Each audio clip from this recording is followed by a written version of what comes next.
तो आज की वीडियो में हम एक्सरसाइज 6.1 को कंप्लीट समझेंगे। और इससे पहले मैंने 6 चैप्टर की 2 वीडियोस डाली हैं, जिसमें एक वीडियोस में मैंने प्रॉपर थेल्स की प्रमेय को समझाया है, और उससे पहले वाली वीडियो में इस चैप्टर के जो बेसिक कॉन्सेप्ट हैं यानी इंट्रोडक्शन है, जो छोटे मोटे कॉन्सेप्ट हैं जो आपको पहले से आने चाहिए, वो सभी समझा रखे हैं। अगर आपने वो वीडियो नहीं देखी है तो उन वीडियो को पहले देख लीजिएगा, उनका लिंक मैं डिस्क्रिप्शन में दे दूंगा। उसके बाद में आप जब ये वाली वीडियो देखेंगे, जब 6.1 एक्सरसाइज को समझेंगे, तो बहुत ही इजी एक्सरसाइज है। देखिए, स्टार्ट करते हैं हम। पहले क्वेश्चन नंबर 1 है, कोष्टकों में दिए गए शब्दों में से सही शब्दों का प्रयोग करते हुए रिक्त स्थानों को भरिए। ठीक है, हर क्वेश्चन के आगे ब्रैकेट में 2 हमें शब्द दिए हैं। ठीक है, जो शब्द सही होगा उसे हम रिक्त स्थान में भरेंगे, फिल इन द ब्लैंक में। ठीक है, तो हमारा पहला क्वेश्चन है, सभी व्रत होते हैं तो सर्वांग सम, तो मैंने नहीं बताया था क्योंकि इसमें समरूप पहले बताया जाता है, तो समरूप आपके समझ में आ गया तो आप सर्वांग सम और समरूप में अंतर समझ पाएंगे। मैं थोड़ा सा बता देता हूं, समरूप क्या होता है। समरूप होता है जो आकृति, 2 कोई आकृति दी है हमें, ठीक है, हमें कोई भी 2 आकृति दी है जिनके संगत कोण बराबर हो और जिनकी भुजाओं का अनुपात बराबर हो। यानी संगत कोण तो बिल्कुल बराबर हो, लेकिन जो संगत भुजाएं होंगी वो समानुपात में होनी चाहिए, उन भुजाओं के अनुपात समान होने चाहिए। ठीक है, तो सभी व्रत, तो पहले देखिए हम व्रत बनाते हैं 2। अब यहां पर व्रत की बात हो रही है, तो यहां पर भुजाएं तो है नहीं है, तो हम बात करेंगे व्रत के क्षेत्रफल से। हमने 2 ये व्रत बनाए, ठीक है, क्या ये दोनों व्रत इसके संगत कोण बराबर हैं? अब देखिए, व्रत में ना तो भुजाएं होती है ना ही कोण होते हैं, व्रत में क्षेत्रफल और त्रिज्या होती है। अगर इसकी त्रिज्या समान होगी तो ये क्षेत्रफल भी समान होगा। लेकिन अगर सिर्फ हम समरूप की बात कर रहे हैं तो समरूप में सिर्फ आकृति देखी जाएगी, दोनों व्रत हैं, कोण की बात नहीं है, तो ये समरूप होंगे। तो पहले में कौन सा ऑप्शन आएगा? समरूप। अगला देखिए दूसरा, सभी वर्ग होते हैं समरूप के सर्वांग सम। अब व्रत की बात हो रही है, वर्ग की बात। अब वर्ग आप जानते हैं, वर्ग जिनकी 4 भुजाएं बराबर होती है। मान लीजिए मैंने एक ये वर्ग बना दिया, ठीक है, और एक मैं बना देता हूं ये वर्ग। मैंने 2 वर्ग बनाए, क्या ये दोनों वर्ग समरूप होंगे कि सर्वांग सम होंगे? देखिए, सर्वांग सम होने के लिए क्या है, सर्वांग सम होने के लिए संगत कोण व संगत भुजाएं दोनों बराबर होनी चाहिए। लेकिन समरूप होने के लिए संगत कोण बराबर होनी चाहिए और संगत भुजाएं आपस में समानुपात में होनी चाहिए। तो क्या ये समरूप है? तो यहां पर हम कोण की बात कर रहे हैं, तो सभी कोण 90 अंश के होते हैं एक वर्ग में, तो ये समरूप होगा कि सर्वांग सम होगा? सर्वांग सम में देखिए, मैंने एक ये बना दिया, एक ही बना दिया, इन दोनों की भुजाओं में अंतर है, इसकी भुजा छोटी है और इस वाले वर्ग की भुजा बड़ी है, तो सर्वांग सम तो नहीं होगा। लेकिन वर्ग हैं दोनों, तो संगत कोण तो बराबर होंगे 90-90 अंश के। ठीक है, क्योंकि एक स्क्वायर का जो कोण होता है, एंगल होता है, वो 90 डिग्री होता है, हर एंगल 90 डिग्री का होता है। तो इसमें भी हमारा आएगा समरूप, क्योंकि संगत कोण बराबर हैं। तीसरा, सभी त्रिभुज। अब त्रिभुज की बात हो रही है, सभी त्रिभुज समरूप होते हैं। इसमें दिया हुआ है कि समरूप होते हैं, लेकिन कौन से त्रिभुज? समद्विबाहु के समबाहु। अब देखिए, समबाहु समद्विबाहु आप जानते होंगे, समद्विबाहु होता है जिसमें त्रिभुज की कोई सी 2 भुजाएं बराबर होती हैं, समबाहु में त्रिभुज की तीनों भुजाएं बराबर होती हैं। और देखिए, आपको मैंने एक कॉन्सेप्ट वाली वीडियो में समझाया था, जब किसी त्रिभुज की तीनों भुजाएं बराबर होंगी तो उसके तीनों कोण भी बराबर होंगे। क्या? तीनों कोण भी बराबर होंगे। मान लीजिए मैंने ये 2 त्रिभुज बनाए, ठीक है, अब क्या ये दोनों अगर समबाहु हैं तो ये वाली भुजा इसके बराबर हो जाएगी, ये वाली भुजा इसके बराबर हो जाएगी, और ये वाली भुजा इसके बराबर, यानी संगत भुजाएं तो बराबर होंगी। अब हो सकता है ये वाला बढ़ा दिया हो। अब मान लो ये वाला त्रिभुज है बड़ा, इसको मैं दोबारा बनाता हूं, एक त्रिभुज दे दिया हमने छोटा और एक त्रिभुज दे दिया हमने बड़ा, तो इसकी आपस की जो तीनों भुजाएं होंगी, इस त्रिभुज की जो बड़ा वाला त्रिभुज है, ये आपस में बराबर होंगी। इस वाले त्रिभुज की ये तीनों भुजाएं आपस में बराबर होंगी, इस वाले त्रिभुज की ये तीनों भुजाएं आपस में बराबर होंगी। लेकिन जब दोनों त्रिभुजों की तुलना करी जाएगी, क्या ये दोनों भुजाएं बराबर हैं? नहीं है, क्योंकि ये छोटा त्रिभुज है, ये बड़ा त्रिभुज है, लेकिन दोनों समबाहु हैं। जैसे वर्ग का प्रत्येक कोण 90 अंश का बनता है, ऐसे ही समबाहु त्रिभुज का प्रत्येक कोण 60 अंश का बनता है। यानी इसका ये वाला कोण भी 60 का होगा, और जो दूसरे त्रिभुज में इसका संगत कोण होगा ये वाला, ये भी 60 का होगा।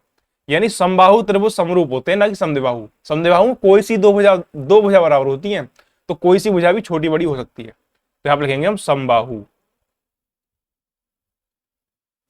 अब अगला, भुजाओं की समान संख्या वाले दो बहुभुज समरूप होते हैं यदि उनके संगत कोण कैसे हों, बराबर हों।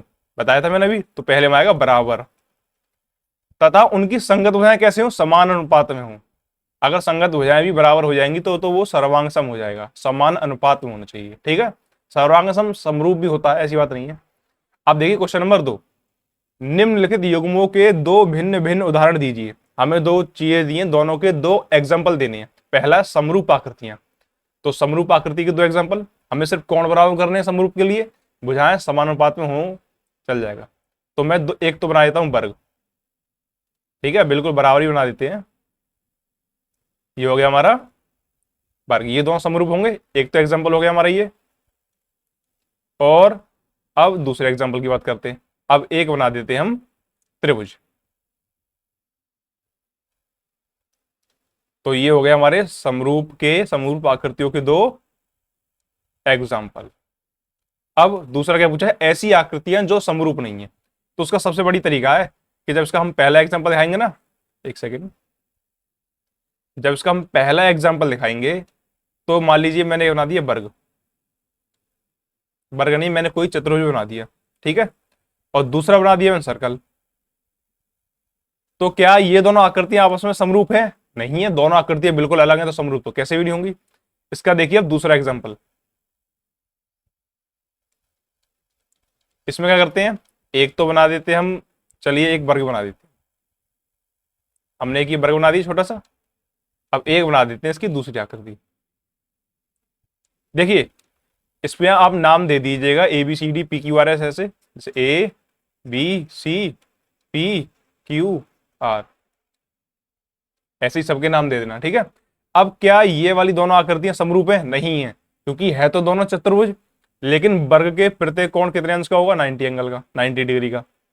लेकिन ये वर्ग नहीं है, तो उसके कोण अलग अलग होंगे। ये एक समांतर चतुर्भुज है, ना कि वर्ग। ठीक है, तो ये हो गया हमारे दो एग्जाम्पल। अब देखिए क्वेश्चन नंबर 3, बताइए कि निम्नलिखित चतुर्भुज समरूप हैं या नहीं। हमें दो चतुर्भुज दिए हैं, क्या दोनों समरूप हैं? आप कोई मान मत देखिए, कोई कोण मत देखिए, सिर्फ इनकी आकृति डिजाइन को देखिए। दोनों को देख के लग रहा है कि ये समरूप है? नहीं है, क्योंकि देखो सिर्फ भुजाओं की बात करेंगे तो ये वाली भुजा 1.5 सेंटीमीटर की है, ये वाली भुजा 1.5 सेंटीमीटर की है। इसके संगत ये वाली भुजा है, तो ये 1:2 में है। ठीक है, जैसे 1.5/3, तो इससे आएगा 1 और ये 2R, तो 1:2, 1:2। ऐसे ये सभी भुजाएं 1:2 के अनुपात में है, यानी सभी संगत भुजाएं समान अनुपात में हैं। लेकिन भुजाएं समान अनुपात में हो, लेकिन कोण भी तो बराबर होने चाहिए। ये हमारा एक वर्ग है, तो प्रत्येक एंगल जो एवरी एंगल हैज 90 डिग्री। ठीक है, लेकिन ये हमारा वर्ग नहीं है, तो ये हर एंगल 90 डिग्री का नहीं होगा। ठीक है, 90 डिग्री का नहीं होगा, तो ये हमारा समरूप नहीं है। ठीक है, हमारी एक्सरसाइज में 6.1 में इतने ही इजी और बस इतने ही क्वेश्चन थे, बहुत ही छोटी एक्सरसाइज थी। तो हमने आज की वीडियो में एक्सरसाइज सिर्फ 6.1 को कंप्लीट कर दिया है। अब इसकी अगली वीडियो में हम एक्सरसाइज 6.2 लेकर आएंगे मंडे को। उससे पहले हमारी सैटरडे को क्लास होने वाली है, जिसमें हम प्रोनाउन पढ़ाएंगे, क्योंकि हर सैटरडे को हमारे चैनल पर एक ग्रामर लेक्चर आता है, जिसमें आपको बिल्कुल बेसिक से शुरुआत से ग्रामर पढ़ाना हमने शुरू किया है। और बाकी के 2 दिन मैथ की क्लास आती है, मंडे और थर्सडे को। ठीक है, सैटरडे को इंग्लिश ग्रामर की। और अगर आपको इसके नोट्स चाहिए तो नोट्स के लिए आप हमारा प्ले स्टोर से ऐप डाउनलोड कर सकते हैं, जिसका नाम है वेदारय एकेडमी ऐप। उस पर आपको ग्रामर के और मैथ के सभी नोट्स सॉल्यूशन के साथ मिल जाएंगे। ठीक है, और उस पर हम कुछ जल्दी ही वहां पर एक PYQ टेस्ट सीरीज भी लाने वाले हैं, बिल्कुल फ्री आपके लिए, जिसमें आपके PYQs भी होंगे, PYPs भी होंगे, और जो इंपोर्टेंट क्वेश्चन जो मैथ और ग्रामर में, इंग्लिश ग्रामर में यूपी बोर्ड में, हाई स्कूल के बोर्ड एग्जाम में 2027 में आ सकते हैं, उन सबको मिलाकर आपके लिए चैप्टर वाइज टेस्ट सीरीज तैयार की जाएगी। इसमें एक चैप्टर के कम से कम 5 टेस्ट होंगे कम से कम, और वो आगे टाइम के हिसाब से हम बढ़ाते जाएंगे। तो उसके लिए भी वो बिल्कुल फ्री होगी। उसके लिए आप हमारा ऐप डाउनलोड करिए, वो आपको हमारे एप्लीकेशन पर ही मिलेगी।